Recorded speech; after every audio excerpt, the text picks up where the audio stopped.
All right, everybody, it's the Ooh, ba-da-da-da-da, ba-da-da-da-da, see ya. Wake up and rise, open your eyes. It's breakfast with the Thomases, the ultimate prize. Mental Wellness Monday, work it out Wednesday, pay it forward Friday. We're seizing the day. Digital finance, harmony of love, serving food for what those two rising as the beat and it Eastern on P2GTV. Breakfast with the Thomases, come eat with me. show. Okay. Everything in this mama in here ringing. Grand Rising, Grand Rising. Welcome to Breakfast with the Thomases. I am one of your hosts, the Gold Banker, coming to you live on Grand Time. I'm here with two of the most lovely ladies I know. Miss Ruth, say Grand Rising to the peoples. Well, y'all know Grand Rising. Good morning, my babies. Mwah. Grand Rising, Grand Rising. And we have the pleasure of being here with one of my dearest friends. Oh God, what has it been? 25 years? Ah. We've been kicking it for 25 years. 25 years. Plus. 25 plus. Yeah. Yeah. Seriously. Say hello to the people. Say hello to the people. Let them know who you are. Please. Grand Rising, everybody. I'm Miss Minor. Oh. I'm Miss Don't Minor. be asking. Oh. Let me say this. I'm gonna be honest, I'm a little nervous, but I'm here, as make y'all laugh right now. So, as I had a little color purple moment. Thank God I was here. So yes, I'm here. That's right. Yes.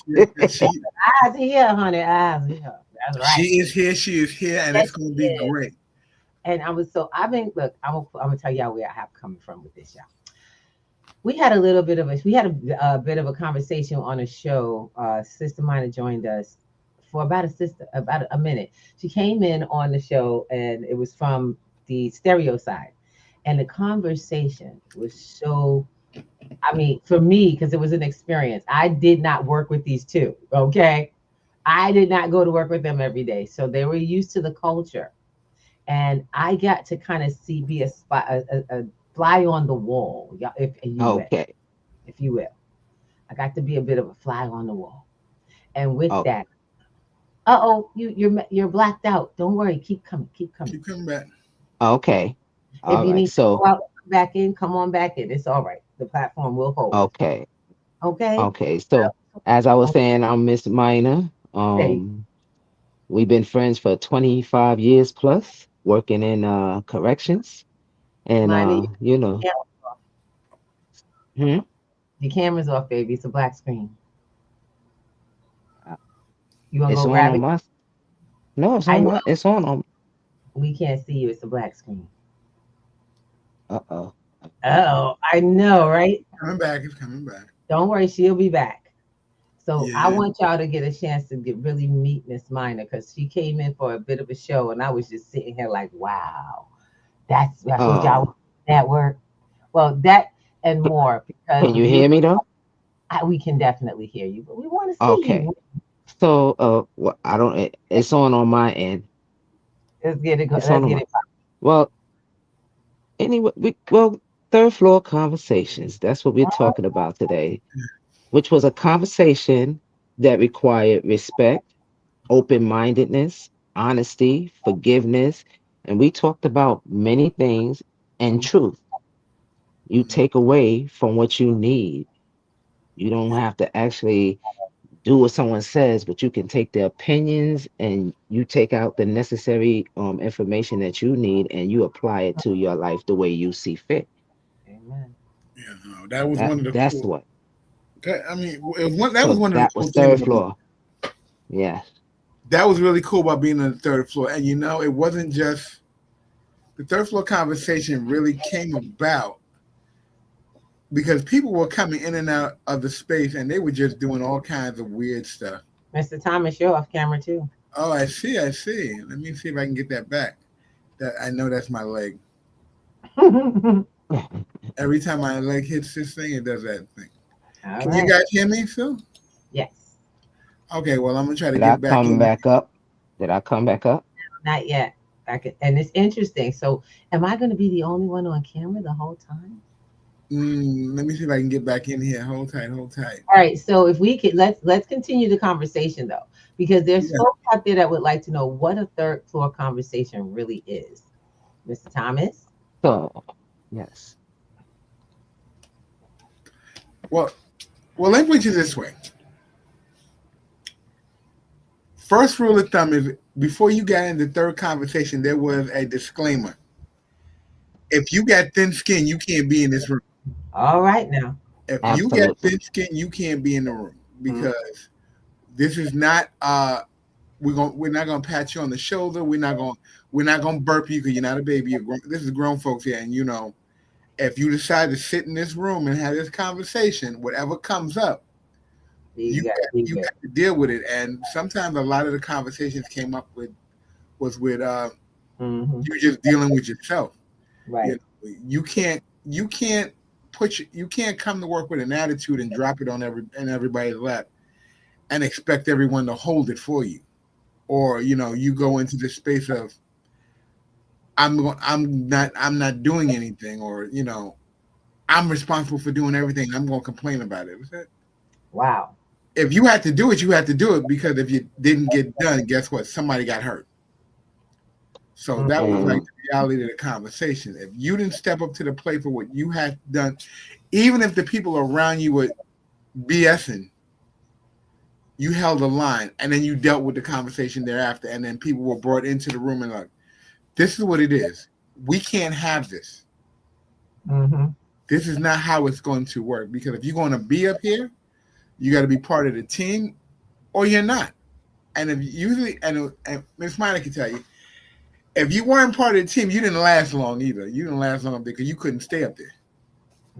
Definitely couldn't stay. Definitely couldn't stay because people all wanted to go home. People all wanted to go home. Now, Safely. one thing about third floor control conversation was Mhm. that we always acknowledge our people. We let you know that, okay, we are a team. Working Right. when you're working in a certain space, in a certain environment, Mm-hmm. we have to be in unity as a family, because we have to hold each other down. Exactly. And one thing one of my peers said to me was, I thank you. She said, I thank you, sunshine. She said, because I wouldn't have made it through all these years without y'all. We broke bread together. Mm. We Mm. prayed together. We talked to each other, kept each other in our right minds. Like, okay, Exactly. sometimes we go through things and we stress about them, not knowing that some things you don't have to stress because it'll work itself out, but we don't know that yet. Right. So the main thing was to be kind to one another, because you never know what one is going through. That's right. Not to be judgmental, just open minded. And sometimes people didn't need an opinion, or they didn't want your advice. They just needed a listening ear so that they can release it. So that was third floor conversations. We talked about whatever you needed to talk about, and we tried to give you the best advice, and then you take it, and now you use it to the best of your ability, and you apply it to you the way you need to. It sounds like they're going to miss you at that job because you guys are both retired, and this is, I don't know. I don't. Do you have you heard about it moving forward with the next generation of folks that are still there? They still having those. Who was the team or the crew for the third who that really managed the third floor, conversations type situation? Well, I have to say, third floor was okay. That was my actual post to Okay. work. So third floor was my post, and that was created between me, Mm-hmm. Mr. Thomas, Mm-hmm. and now there's another and D Thomas. That's another person Mm-hmm. with the name Thomas, and whoever came in with us three, really. they Right. joined the conversation and they got some advice, some good advice. They got good advice, and then you take from it. And the other D Thomas, Right. very optimistic. She's very optimistic. Okay, Mm, she always saw a light at the end of the tunnel. So it's nothing you could say or go through that she would be like, no, mm. no. And she would find another way and say, and you'd be like, you so optimistic. Yes. Yes. That's a, Very optimistic about everything. And it makes you think twice. Yeah, without a doubt. She you didn't have meet with people, especially in that type of work. I'm gonna be really honest. It's sounding to me, I'm on the outside, just sounding like that's this type of conversation is the kind of what they call the water filter, water cooler conversations that need to happen at more places to help folks cope in this working environment. You guys are in a high level. Y'all were in a high levels, high stress, high danger situation, and to be doing that every day, going in every day, knowing that anything could pop off and your life is in danger or a fellow coworker's life can be in danger. Wow. Having to deal with that and be able to function between home and work with the long hours. Come on now. I'm going to tell you the honest truth for me. Mhm. This right here, this got me through. That's what's up. Um, Praying before you go in and praying when you come out, Mm. and just being kind to one another, lending a helping hand, you Hmm. know, Yeah. just having each other's backs. Each one teach one. And as you say, when you know better, you do better. So, without a doubt. Yes. Yes. mm, but I have to say, I know without a doubt, God brought me through all that I went through. See, that's one of the things I want to share with the folks. You have to have, I don't care what your center, who your center is, who you believe in, who your creator is, or what the moving power in your life is, or nothing at all, if it's just you. You have to live your life with purpose because life in itself will have you questioning why you are here. It will, and I'm just coming from a human state of being. Um, we are one of y'all. All of us are one of y'all. We all grew up, and that's why I said when I heard about you guys talking about this, and I was like, wow, I'm just listening in because all of those years I've been the wife at home. I'm not the one in the conversation. So my husband would go to this environment every day, and sometimes for like a week on end, he wouldn't come home. And all I could do at the very beginning, being the wife of someone who worked in law enforcement and away from home, was nerve wracking, very nerve wracking. I remember being extremely afraid and I had to stop watching television shows about, in prison and stuff like that, y'all, because my mind would run. And I had to find a space of prayer just to be able to cope and be at home with my babies and be able to know. So, I mean, Hilda, hearing you go, I pray when I get there. I pray when I go in. I pray when I leave. I totally get that. Absolutely. I was praying for Absolutely. all y'all. When you walk in and you walking in with a smile, you Yeah, sometimes you in pain, but you walking in anyway. that's Because right. as they say, you have to keep moving. That's the Yes, goal. yes. Keep moving. So when you walking in with a smile and everybody is so disgruntled and tired and they're saying, what are you smiling about? You don't understand. Like, listen, I don't pray. So, well, I have to pray before I come into the devil's playground. I have to definitely pray before I walk in here. And I walk out with that same smile, sometimes tired, sometimes, most of the time in pain. But, you Hmm. know, you Yeah, pray. That's your foundation is to pray and give it to God first. And you let go and let God when you walk in there. And then from there, you never know how your day gonna turn out. Sometimes you might come in there and you don't know, okay, how I'm gonna eat or whatever. Everybody looked out for everybody. We broke bread. Okay, you don't got no food, we got you.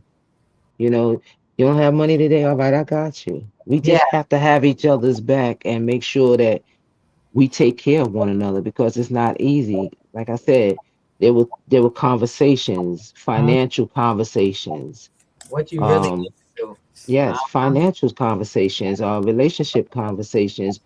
Especially, it's hard when you're working those long hours, you're not home, you're away from your family, Mm-hmm. everybody mind can get the running and stuff like that.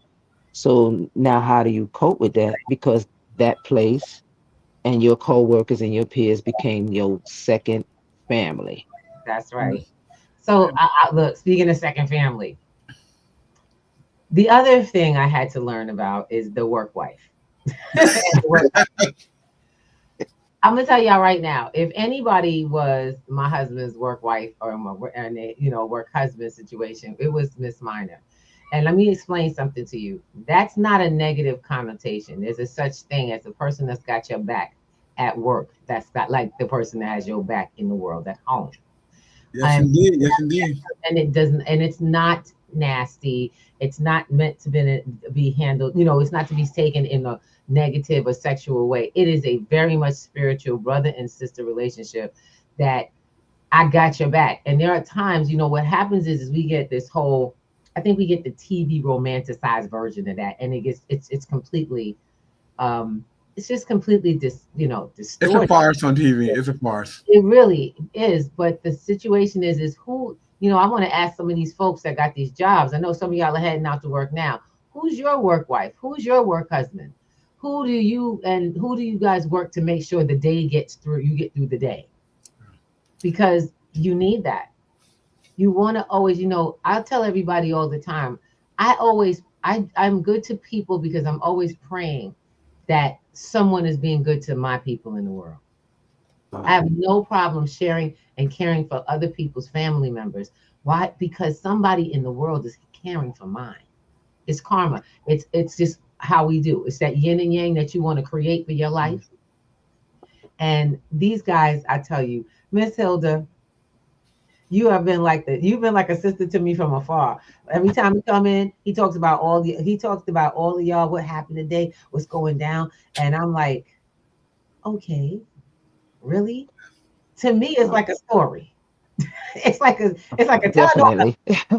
It's We like a had telenovela. conversations about forgiveness. A lot Yes, of time, a lot of our conversation was more yes, about forgiveness, thank you. learning to forgive one another, learning to forgive yourself, taking accountability, facing your traumas and your truths head on. Yep. So, like with COVID, let's take COVID. With Mm, COVID, a lot of people had to be around their spouses that they've been with for a long period of time and realize they didn't know each other anymore. exactly. Because That in relationships, people forgot intimacy is not just about sex. Sex. Thank you. Intimacy is conversation. Intimacy is uh touches and feelings, and then doing things, acknowledging one another, being there for one another. Because I think that a lot of people take marriage in the wrong way. I always said I'm one and done. That's Mm, what I always said, because I'm one and done. done. I I, like that. from the time I was growing, I grew up in church, so Uh-huh. I, no matter what my mistakes are, I need people to understand that your past and anything that you did in your past life or in your childhood or your teenage years, Uh-huh. those past mistakes or those past issues, they do not define your future and they do not define your purpose.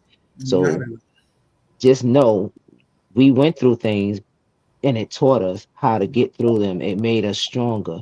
Because anything that you go through in life without struggle, you don't know how to handle, and you can't teach somebody else how to handle it. There you go. Although you can teach somebody, they still gonna be like, that Until was they, back in your days, like, no, okay, you're gonna realize some things is still the same, they just done are. just done differently, It just you look different. know. they Exactly. It looks really look different. they really look different. And one of the things you got to realize, and I'm glad you talked about COVID, Mm-hmm. because a lot of look, you have to depend on people more than you really you might want to put out there, because Mm-hmm. it was at that time it got very close knit, because everyone had to be you had to distance yourself from people, and you had to really You had to get into depend on that other their partner. conversation. You really had to be involved with somebody to be close. And like you said, the people who were away from their spouses or significant others for a while, then they had to be in close proximity For a long on period a of regular basis because there was nowhere else to go. You couldn't hide anymore. time.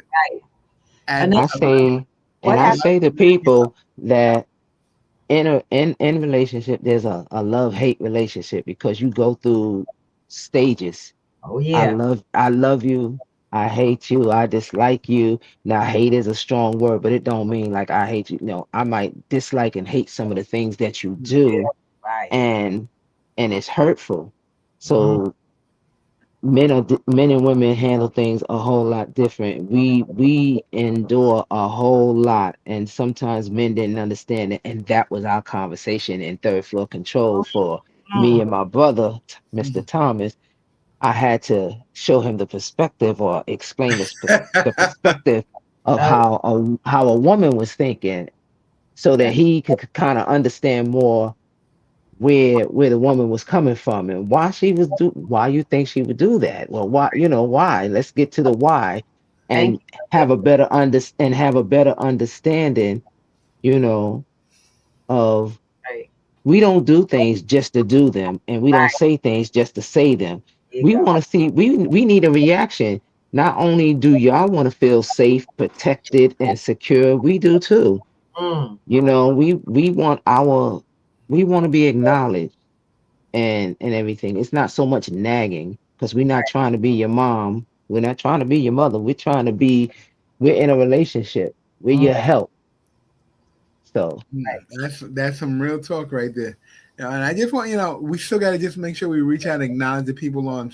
Again, We're on multiple platforms. We're doing our thing. We're on StreamYard. We're on Clapper. Facebook, LinkedIn, YouTube. And We got Clapper running. of course we're on stereo. That's what. yes. Yeah, yeah. And Grand Rising to the guests everywhere. We appreciate you coming in and being in this beautiful third floor conversation. We here with Sister Hilda Minor. I ain't playing. I'm listening to this. I'm listening to this just going, dang, Mr. Thomas, you was exposed. Oh, Well, look, I want to roll the wheels back just a little bit. I want to roll back. mhm. Now, Minor, we usually have a I'm gonna call it the breakfast social on the third floor. Breakfast social. Okay. We had the breakfast social. Everybody got together, and we went to Miss Minor for Sunday morning digs. And Oh, so yeah. not only is Miss Minor looking to turn third floor conversations into a possible podcast, but Mhm. Miss Minor is also a caterer, and she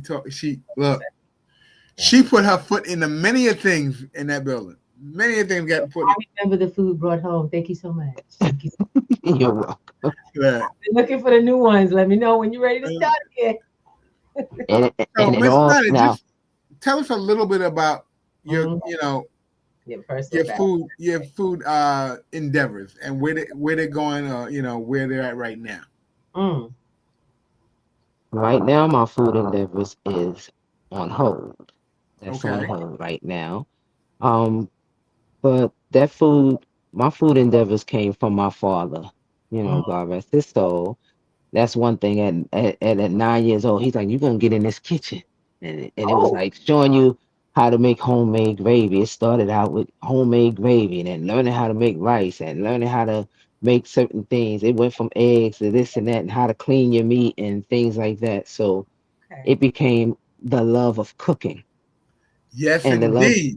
the love of cooking was more for me is sharing a meal. I've always believed feeding the people, no one goes hungry. Like you don't leave anybody hungry. So that was the thing for me, and it didn't matter. It's like, okay, you hungry, I got you. You need something, we got you. Mm. And so I went to school. I Mhm. went to school and I took tourism and hospitality. And Nice. tourism and hospitality included everything when I was in school. So it included managing a hotel. It included food and beverage. It included working in the kitchen, the chef, and it just included everything. So you just got to liking it, baking and pastries. So you had to do everything. Dang. in Okay. school. Okay, it wasn't just one thing. So it was like if you wanted to be a baking and pastry artist, you had that class, and you had to Right. if you wanted to work at a bar behind a bar, you had food and beverage, and you had the cost of costing. So you had to do costing of a meal and know Yep. what you're spending. Mm, So all of Cost of that, use. it was interesting. And then somehow, even with travel, it even included traveling. Like even if you wanted to be a travel agent, it's all included in tourism and hospitality. So it's right. food, traveling, hotel, everything. Dang. So it was very it was more varietized where you could kind of pick and choose where you wanted to go with it. And so starting, I can honestly tell you, maybe nobody don't know, but I did my internship at work. I No, had to we do didn't know that. I had to do my internship, and I thank God for the cook Murdoch, Uh-huh. Glenn Murdoch. He was Shout out. uh he was in charge, and he watched over me. Him That's and Tony, they worked in the kitchens, and Yep. we all retired now, but they uh-huh. over they oversaw me with the internship, and Oh wow. that's where CO Sundays kind of came about for me, and when I had to post in 13 lobby. Yep.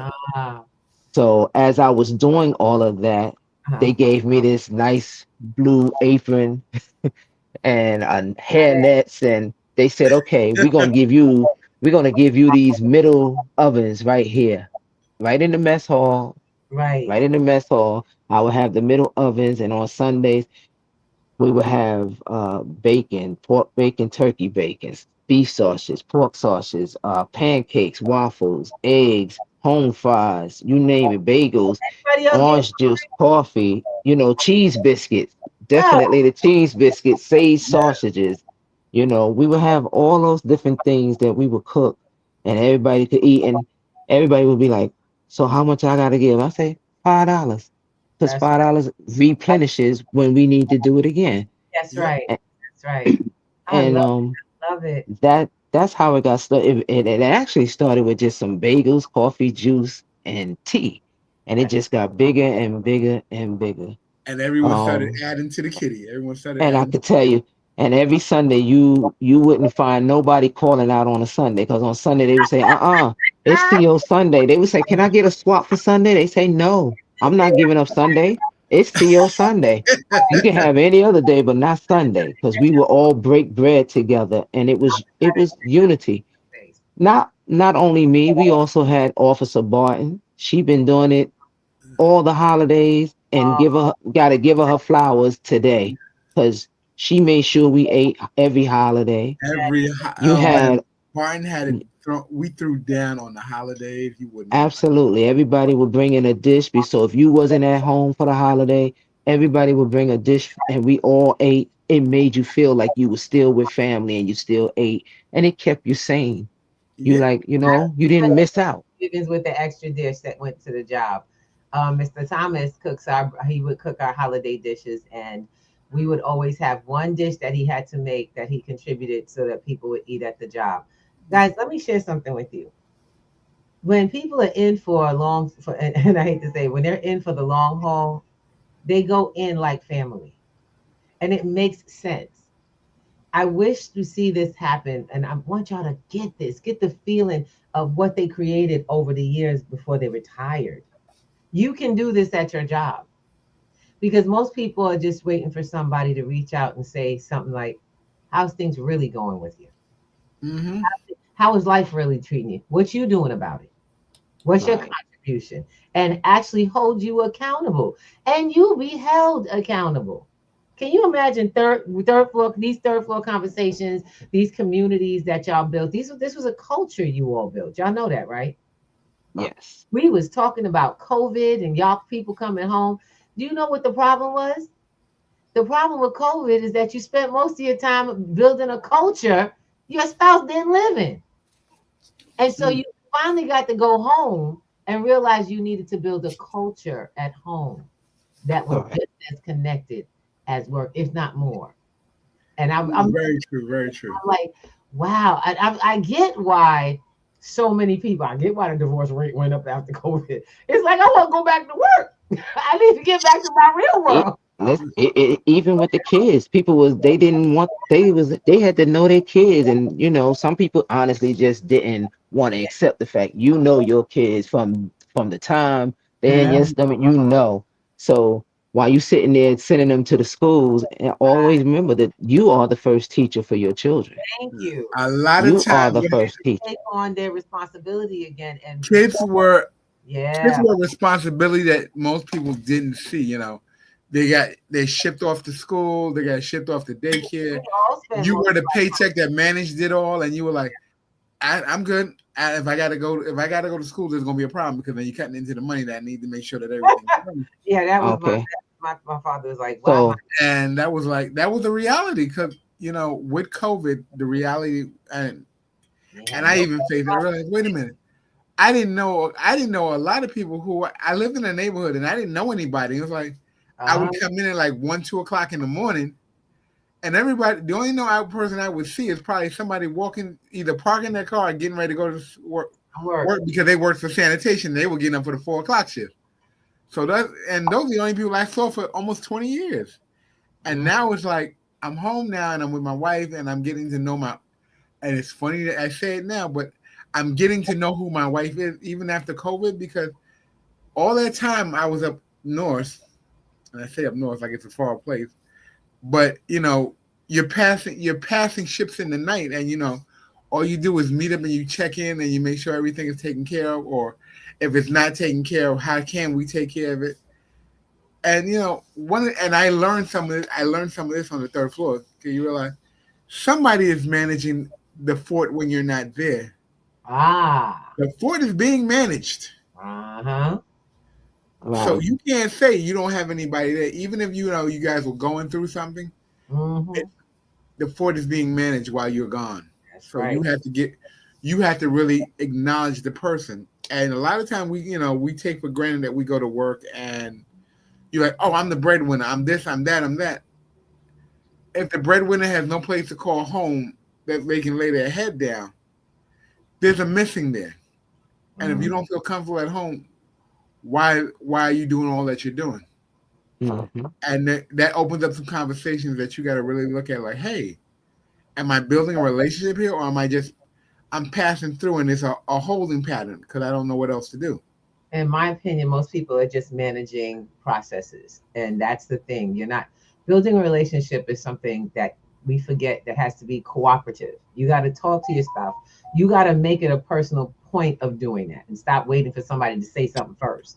And I think there's a lot of couples that are out there that are doing that. They're going off to the world. You can hold the conversation with anybody else, but you get home, you can't talk to your spouse. It's like, just wait for her to say something. Or you get your cup of coffee, go sit down, pick up your newspaper, read it, and you are in you mode in a family setting. We have my daughters at home right now. This is the beautiful part. I have to actually remind my daughter, you're not a boarder here. That, you know what I'm saying? She's lived outside the house and she was like, okay, we had a situation. I was like, just come back home. She's like, okay, cool.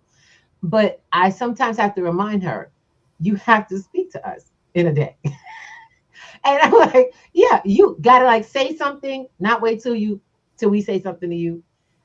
Good morning, welcome, or in our case, it's Grand Rising. Most people, we lose our personal inner culture. Family, when you're in a family setting, I think the kids grow up as they get older, they're like, oh, you ain't gonna tell me what to do. Well, hello, you couldn't just say hi? You don't want to talk to me at all? You want me to tell you what to do? Well, this is the thing. There's going to come a time when you're going to need some things. And you realize that either that activity that was going on without you needing to tell someone is going to end. And then you're going to wonder, well, what happened to this? What happened to that? That's the people that's the magic people, little elves at home that used to make life work. Yes. Husbands, sisters, brothers. Listen, people don't understand, and this is not the old days, like, oh, you home, you the wife, you cook, clean, and had the kids. Okay, I need your participation because I'm not in this alone. Right. People don't seem to think a marriage is a unity. There's no more yours, mine. It's a we, us, and a ours. Thank you, baby. Okay, it's a we, us, and a ours. Hey, And that took that's not what you're supposed to say. Hold on. There is the left, and no. See, Thomas, you you put too already much know. expectation on me now. Hold on, I gotta no. no. 50-50. It's a we, a us, and a ours. Okay, which means that took communication, that took understanding, that took trust, that took respect, that took honesty, that took forgiveness. Come Not on. only for and forgiveness for others, but for yourself. Yes. Forgive yourself for things. I'm gonna say 2020 was a real eye opener, especially with COVID. You learned some things, and sometimes God secludes you and make you realize, like, hey, this is what it is, and you come to that realization, and you start seeing who was in your corner and who's not in your corner, and who's with you and who's for you, and you start saying, oh, wow, and I'm gonna honestly say that even in my relationship, we had to have some real honest conversations about feelings, hurts, acceptance, That's right. forgiveness, because there's no way we would have made it through all these years without these things. It's not about the money. That's right. It's not the money, because you can't take money with you when you pass away. You came in this world naked, and naked you shall leave. So listen, you can't take this stuff with you. So it's not about the money as far as when it comes down to relationship. Yes, you need money to do certain things in life, and yes, you need money to pay your bills and so forth. But But when it's time to go, it can't go with you. So we had mhm, to have some real serious sit down conversations, and we had to get to understand, some of us women, we think our husbands don't have feelings. We think our husbands don't need love. We think our husbands don't need intimacy too. And that they need to feel secure. They need to feel secure in order to come to us to speak about their feelings come on. without us having to belittle them and shame them for how they're feeling. A Right. man that cries, that's a strong man. A man that can talk about his feelings and not be judged by it, that's a strong man. A woman who can hold it down, and we're not looking at, well, I'm the breadwinner, you're the breadwinner. No, we in this together. Because as long as you're doing things separately, you cannot gain, and you cannot, achieve or move forward. You have to become one. That's You right. have to become one. God didn't say it's just yours. The way it goes is God first, man, wife, well, man, woman, and then your children. And then people also think when you get married, oh, who you gonna serve the dinner to first? You're supposed to serve your husband first, and your kids after. People don't believe that, and some people feel like that's the wrong thing to say, but that's everybody's opinion. You do what you do what you do. Miss But you Health. know what they say: when you get married, you leave your mother and father, and you cling unto your husband and your wife. Exactly. You know So that a lot of that times people don't understand where that statement about who to feed first came from. Practically speaking, this is not even biblically speaking. This is practically speaking. If a husband was the breadwinner, the guy who went out and made sure that the long hours were done so that the food could come into the house when only one person had made the income, it made sense to make sure he had enough to run energy on. Mm-hmm. Most times, women fed themselves the least. It was the husband first because the breadwinner had to be strong enough to keep winning bread. Then you, of course made sure you took care of yourself, but your kids, because kids got to take you. I mean, heck, a sick child makes a hard life. So therefore, you have to feed your children, and then you fed yourself. That actually made a lot of sense when it came to delivering energy to your space, It making does. sure longevity took place. It is not putting yourself, and for a lot of women, it was like, oh, we would put ourselves last. No, sweetheart. You are actually managing the energy and resources in your house Right. properly. Think about it. A sick man can't make money. Now that's on you, and you got to still take care of all of them. Yep. And So what's that's funny, practical. good. What I find funny is for a very long time, most people didn't acknowledge the wife who stayed home as a uh, entity in the house. I'm Yeah. sorry, and I had to, and me included, I had to realize running a home is a full-time job. Because not only are you managing the people in the household, you're managing the house, you're managing the day-to-day activities, The bills. I'm not saying, you're going off to the Rotary Club to have cucumber sandwiches, but I'm saying you got Like, where we get that from? Because ain't no cucumber sandwich coming to my feet. but I'm like, you have PTA meetings, you had go to the doctor appointment. Wait. All that stuff. School, doctor, every appointment, there's sports, transportation. Then I had to make sure all meals were had when they got home, clean the house, do the laundry, make sure that all the meals were done. But wait, hold up. We got to go shop at the supermarket for those things. Don't forget that you not only have to do laundry, you still have to fold it up, distribute it, and you still got to teach the kids to do it so you ain't doing it forever. Let's talk about the list. That is a small list. Wait. Let's go to the top of that. I ran a full-time business. Mm-hmm. Too. Right. Yeah. Working and taking care of home, and you're trying to be there for everybody. And in the long run, you not for nothing. I ain't even mentioned Men do it too, but when women and we women, I'm gonna speak on the women's behalf right now, we lose ourselves. Yep. We lose ourselves because we're so busy taking care of others, and we put ourselves on the back burner. I know I'm not the only one, but release time for women came in the shower, because you was in the shower. Nobody can hear you crying. Nobody can hear you talking to God. Nobody can hear you praying. And then when your shower washed away all that anxiety and all that you was going through that day, and you got a nice steam hot shower, you dried yourself off and you oiled yourself up and you came out with a smile. And nobody never knew that you was in there releasing it all, because you really didn't feel like you had nobody to talk to, or you couldn't talk to your spouse because your spouse didn't understand. And they say, all you doing is nag. Y'all, the men, they look at us and say, oh my gosh, she's nagging again. It's not nagging. We needed you to hear us. We needed you to understand what we was going through on a daily basis.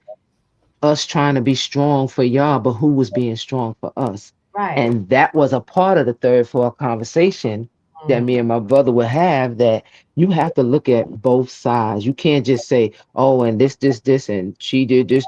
Okay, what did you do? Right. What did you, add into this situation? You had to look at your part as well. This not a one role. When you became one, you had to look at both sides and say, what did I do? And what can I do to improve this situation and make it better and bring the love back? Hilda, got a question. What you're saying to me sounds much like I'm getting something right now. Now I kind of feel like I'm being spoken to. Yeah, I'm being poured into, and I'm getting the healing sources. In your family, you have to ask, are you a healing source for that person? Are you where they go for healing, for help? And do you even want to be that? Because can they trust you to come to? Can you trust to go to them? And that's what your husband needs, trust that. But we got to ask ourselves that. And I'm not talking about us women. I'm talking about us in a relate. You want to be in a relationship. And well, men are this and women are that, and this is how they work. No, baby. We human first. I'm a human being. I was born human. That's the first thing I identified as before I became a sexual being on this planet. I was a human. And everything that makes me work makes you guys work. Everything inside of us is inside of you. It's all the same. So when it comes to the things we need in our relationships, are you there for their healing? Just like you need. We don't think about what we ask from people. But wait, it's your relationship, you want it. Are you there for what it takes? What it needs to keep going on? The relationship, the person. That in itself is a conversation, because that's not on the other person, which is which is that's not really not on the other person. That's on you, and you have to sit with that. And I like the fact that you said, "Are you there for? Are you that healing person? Are you that person that they can go to and find solace? For lack of a better word, solace and comfort, and be willing to take it and not hold hold it over the head when they come and say, "Well, oh, look, the other day you were here crying in my lap. So what about that?" That's the trust portion. Right. That's Well, something that you really that's got a to look trust at. issue. Like, I need to know that I can come to you with my feelings and not have it thrown back in my face. Right. I need to know that, if I tell you something, that I can trust you with it. That's basically what it is. And a lot of time, I'm not gonna lie now. I can honestly say I've been with my husband 34 years. 34 years, I but know. married for 26. All right. And it's not easy. It's definitely not an easy task. And we've been through a lot. But when I said one and done in the beginning, that's what I meant because from young, I always said if I ever get married, I don't believe in divorce. I'm not walking away because then you didn't do the work. That's right. Mm, Marriage is not made for you to just say, hey, I's married now. I No. know. Married, I's married now don't mean, look, okay, I I got can't. a husband. I mean, you want a title, but are you ready for that title? And it took me reading Proverbs, the book of Proverbs, which is the book of life that teaches you how to be a mother, how to be a father, how to be a wife, how to be a husband, your children, grandparents, and different finances, how to run a household. It book of Proverbs. That's why they say, are you ready to be a Proverbs 31 woman? Ah, Are I you like ready for that? That Because that is a it road that many people won't take on because well, you have to take it on because you have to face your truths. I don't want the ring, I don't want the title, because all of those things are materialistic. But exactly. can we work together and make this work? I don't care how hard it is. You'll find out when you get sick, you find out if your spouse is down with you because you're gonna be like, okay, I'm sick. And where you at? And are they gonna just leave you there? Is that somebody that's gonna wash you up when you can't do it for yourself? Is that somebody who gonna stand by you when help you re-walk again if you can't walk again, or help you heal, and for you to say, you know what, wow. And a lot of people don't have that, and the people don't know if they have that. So you definitely have to go through something in a marriage. You can't just walk away and Mm. say, well, I'm gonna find somebody else because the grass is not always greener on the other side. It usually is Somebody at all. and somebody may not treat you the way that you was being treated, even if you're not being treated right. That's because everybody's walking on eggshells and walking around the problem instead of saying, you know what, we need to sit down and have a conversation. I don't believe in I don't believe in when you mad, you walk out. I don't mind. You want to go in another room, you can go in another room. When you want to go take you a break, take a break. But we are going to have a conversation because they always say never go to bed angry. Right. So now we have to sit down and talk, and some things are hurtful. And I know we all don't know how to bring it up or have Yeah. those conversations. Right. And you get, You got the hard ones, honey. a lot yeah, of and you women get hurt in we relationships, don't know but how you to can't talk. hold on to it. Yeah, you So can't hold on to it. I'm sorry, I don't want to cut into, but I need because we're getting up to the time. But not only that, we have some bubbles to pop. So let's listen in on what the folks in stereo have been saying. Thank you so much for the folks on Clappergram Rising. Welcome. Oh, we got some love on all these platforms. I love it. I love it. Let's go. Let's go. D Karma in the house.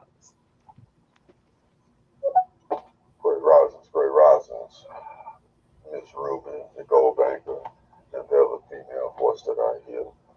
So, gentlemen,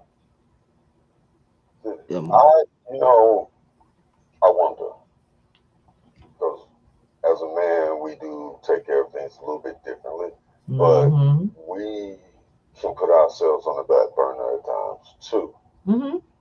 depending on how we look at gender roles, since that's the thing these days. But for a female, this is just from a recent experience. Most of the time that I've noticed, you're not teaching, you're not holding these people that you're raising accountable, Mm-hmm. and you're always picking up behind them, picking up for them, coddling them. Yes. That's a problem to me. Childhood rearing. And I've said that numerous times. But one of the things we don't realize is that we're dealing with former trauma. So I'm gonna speak to that. he was saying about how we tend to deal with things through gender roles, and it's like guys can also put themselves on the back burner. Um, yeah, and that comes from a lack of self-awareness. It's not having anything to do with your relationship. Where you are in your relationship is according to where you relate to yourself. That's the problem. We get together and start trying to relate to each other before we become people who can relate to ourselves. Our values. You want to, oh, I love you. You're so great. I like what you got. You don't even establish you. And then you go and have children and then try to put that manic, crazy behavior of two unknown people into them. And that is manic. Upon them the things that you were missing. So most of us have entered parenthood through traumas, trying to get through trauma in the past, what we didn't have, what was not done for us, what was done to us that we never going to do, what was all of the things that most of our relationships when we with our children is a not. This is not going to happen again. Trying to avoid past stuff because we didn't deal with our past. We're not having children because we're creating a promise for the future. We're creating a possibility of change in the timeline, in the dynamic of relationships. Yeah, and so because we're not dealing with us during that time, we have children. Now we become aware. Now we got to deal with ourselves. Who deals with the kids? The kids still out there waiting for you to get it together. That's where this is why these conversations are so important, y'all. These what I say, call them come to Jesus moments, where you absolutely have to deal with you and with your being. Because Miss Hilda said nothing. And D. Karma, I thank you for putting that out there. We got one more bubble. Let me pop it real quick. So with that particular aspect, you're running yourself ragged. And then you complain about it. Yeah, I love it. You're running yourself ragged and complaining about it. To be needed, but you complain about being needed because you put yourself in a position to be needed when you're not really needed because you need to feel needed. There you go. Yeah, that selfish parenting. So when you make you the thing. Go ahead, baby. Jump on that. I would say, later on in life, you learn about boundaries. We don't always learn the boundaries right away. When it comes down to the children, you got to understand parenting didn't come with a manual, and it didn't say how to be a parent. What we took as parenting was what we were around in the household. We watched our parents, and yes, that's when you said, I don't want to be like that. I don't want to do that with my children, and I don't want to do. But you find out later on in life, you do exactly what your parents do. Exactly. You do just that. You say, I'm not going to whip my kids, and then you spare the rod that spoiled the child. So you know what I'm saying? So we can say that, but we do learn as we go. Right. And in the environment that we work in, Mr. Thomas, the environment we work in, we know that even with those individuals, they were like our children. They didn't come they had I don't know about now, but they had respect for you because it was, hey, Papa Thomas, hey, Mama Minor, hey, Miss M, or hey, Mr. T. Right. And it wasn't just that, it was being honest with them and not coddling them. It was being truthful and some truth that they didn't really hear in a household. You are not your parent. You are not who people say you are. Okay. I find that a lot of them are like, oh, my mother was a drug addict or my father was an alcoholic and I grew up in an abusive household, but that does not define who you are. Exactly. So, and you're not there anymore. And you're not there anymore. And when you become 18 now, you become accountable for the choices that you make. And you have to, and you accept that you can't blame mom and dad anymore. Right. Okay. But the one thing I always did for the individuals who I felt was going home and things like that, I would put together a homework packet. Right. So when someone says, who are you? A lot of us don't even know who we are. Because we, not the title, Oh, I'm a mom. Mhm. Oh, I'm a grandmother. Oh, I'm a sister, or I'm a wife. That those are titles for other people. Those are titles that you do for other people. Who are you for Mhm. you and to you? And so when I give them the homework would be, what do you like or dislike about yourself? Where do you see yourself in 2 years, short term, 5 years, long term? Are you able to forgive those who told you wasn't going to amount to anything? That, oh, nobody's going to love you but me. You got to understand that. Can you forgive the ones who abused you mentally, verbally, emotionally, physically? Because you got to remember, physically abuse you can heal from. Those scars are healed.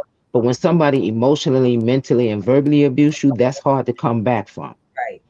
So those are the things you had to do. You had to say, hey, can I forgive the person who might have, lied on me, talked Mhm. about me, molested me, or raped me, or sexually assaulted me, told me I wasn't gonna be nothing, and Mhm. and and so forth. Oh, you ugly, stand in your truth. And then you had to face your childhood traumas.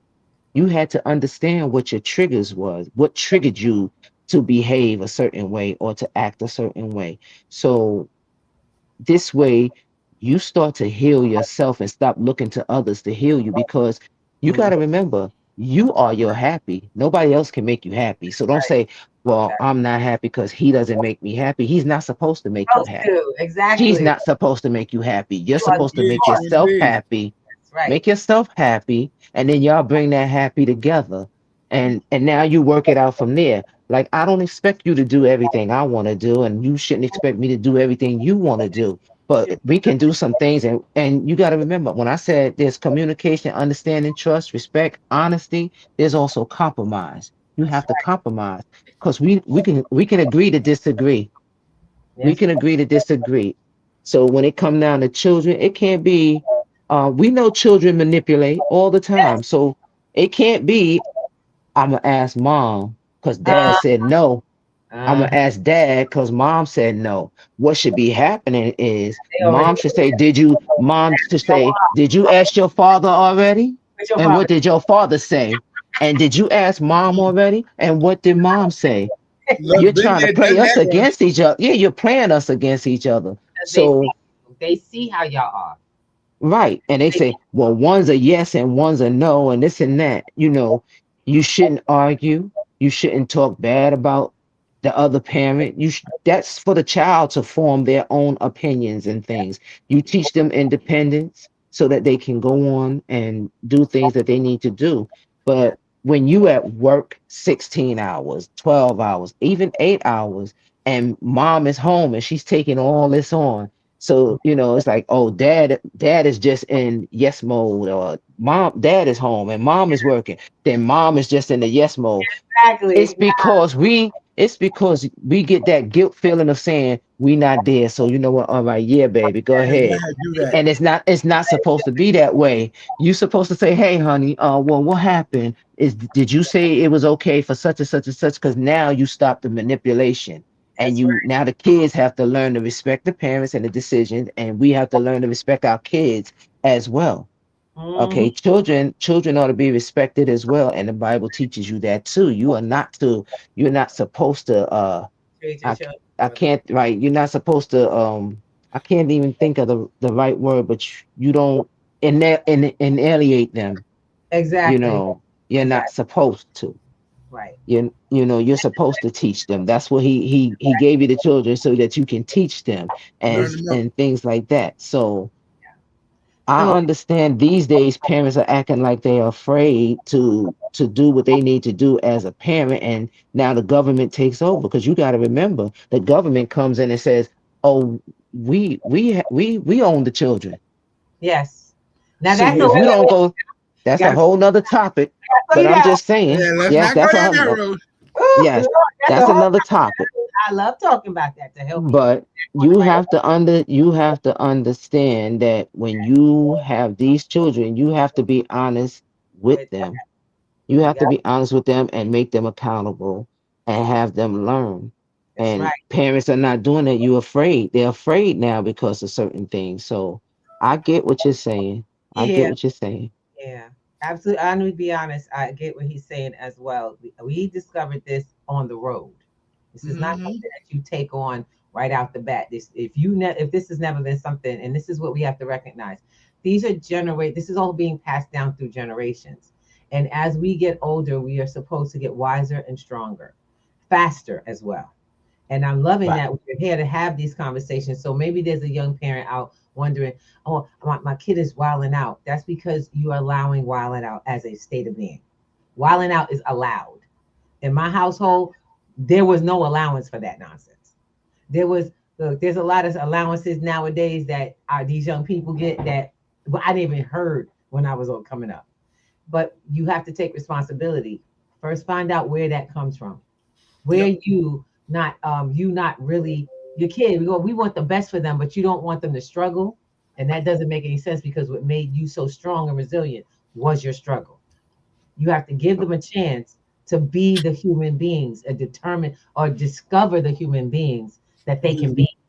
You There's know, no harm in falling down, just not getting up. yeah, and Right.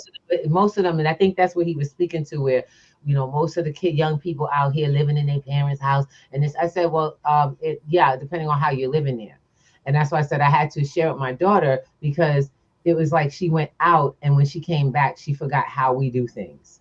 This is a family unit, and we do things together. And your say and how you want to see things is important to me. So it's kind of she's always been kind of to herself. I said, well, tell me about what we could do here to make this more of a like home where you want to come outside your room and you want to spend some time in this space because you don't live in a room, you live in a house, an apartment. For her, you live in a family house, and so it didn't dawn on me that that was going on for a while. Because I'm a parent, I have to stay aware too because I'm also an individual. Y'all get that? Parent doesn't become you don't become the parent robot. All of a sudden, parent, parent, parent, parent, parent. You're a human being. You just like when you were in a relationship. I was Al's wife, but that wasn't wife, wife, wife, wife, wife. I'm a human being, which is what we each have to start observing each other as. My daughter is not daughter, daughter, daughter, daughter either. I had to observe that's a young woman. That's a person. That's a whole person with a personality, and there's some things going on. And I'm inviting her constantly to our family. See, that's love. It's always chosen daily. It's not, you don't just get it because they related. You actually have to participate in it. And I And think want that's to. what's been going on. So I hate to say it, we are at the top of the hour. Oh God. Oh wow. Yes, I love you, Sister Hilda. Please, please, please. No, we are going to have you back on. I can't wait till you get your catering back up. Girl, if you even just cook, let me know. All right. Because we'll work Okay. it I'll out. definitely let you know. I'll hook your sister up. No I'll problem. take my buffalo chicken right now. Don't worry about it. Girl. Let us sister know when you work in that kitchen again, because this sister really does her thing. And y'all look out for Hilda's kitchen because Yes. it's coming back. She just has, I know when you retire, you have a lot of responsibilities. And I realized as I was asking her, so what you gonna do? We ready? She was like, hold on a second. Let me get out of one thing good before I start jumping back into stuff. I said, I got you. I got you. And trust me, I got your back. Know that, and we just got to talk about it. We bring it right back to financial literacy. Know that I'm always looking for a good investment. And I invest in people because I believe that that's how the market, I know that's how the markets are made. So with that, I know some good people doing some great things. And we're teaching folks to find ways to build into their to build into their community. We're teaching y'all how to come back home and start those dollars flowing from within and build up Mm-hmm. strong values. But you got to learn that at home. So we welcome you and we introduce you to our digital financial literacy course. We want you guys to come in and learn how things work and how to work them effectively. So you guys get to join us. Go to p2gnetworks.com and check out what's coming for the next iteration. We have a 12-week program to really learn how to get your hands all in it. And not only that, but start making money. I mean, my students are extremely excited because it's the first time they've been in a place where they understand what is going on. They're actually seeing financial changes take place. They're working with real money. You know what I'm saying? Or I should say real assets in crypto. And they now know what the hell they're doing. But Yes, indeed. Yes, indeed. I mean, they got projects and everything. And in this case, we're coming to the last of the first 12 week cohort. and we want to invite you to our metaverse graduation party. It's an all-day event, well, pretty much 4 hours on a Saturday, and you can hop in through your phone, all your devices, your phone, your computer, your tablets. Y'all have tablets and iPads? Yeah, we do. But you can get on to, and even with your goggles and your headphones. I just realized we have those now, Al, right? Yes. So you can get into this virtual space and really get to see what our students have created, discovered, and now have actually allowed themselves to create their very own financial products.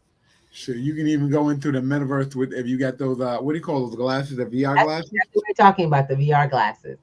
So yeah, I'm like, guys, you are welcome to come. We'll send you your invitation. It'll be up, and all you got to do is click a button on P2G. It is available for everyone. Be ready on the 4th of April. The 4th of April. Save the date on the calendar. We coming out. We're gonna be rocking out for like 4 hours on that day. If no matter where you are in the world, you can join us too. And we love you so much. We thank you for being on with us, Miss Hilda. Oh my God, you better be back on. I mean it, Miss Lady. No. We gonna Okay. We gonna check your tech. That's it. Yes, we're gonna do that. We're gonna make sure your tech is straight. But I'm hoping that the next conversation we'll be talking about your signature recipe and how the business is going. I really do. Because so I want to leave everybody with this title: accountability and responsibility. Okay.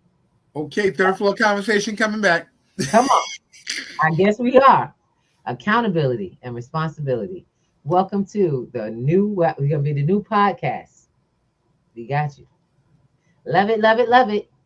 Peace and love, everybody. Thank you so much for being with us on all platforms. Yes, indeed. Yes, indeed. Let's do it. We about to rock out. Y'all enjoy the song. And if you got a business and want to be interviewed on this platform, get on Breakfast with the Thomases or get to the P2G networks and let us know. We'll bring you in on a Wednesday. Peace.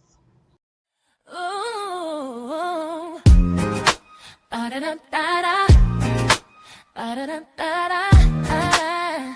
see it. Wake up and rise, open your eyes.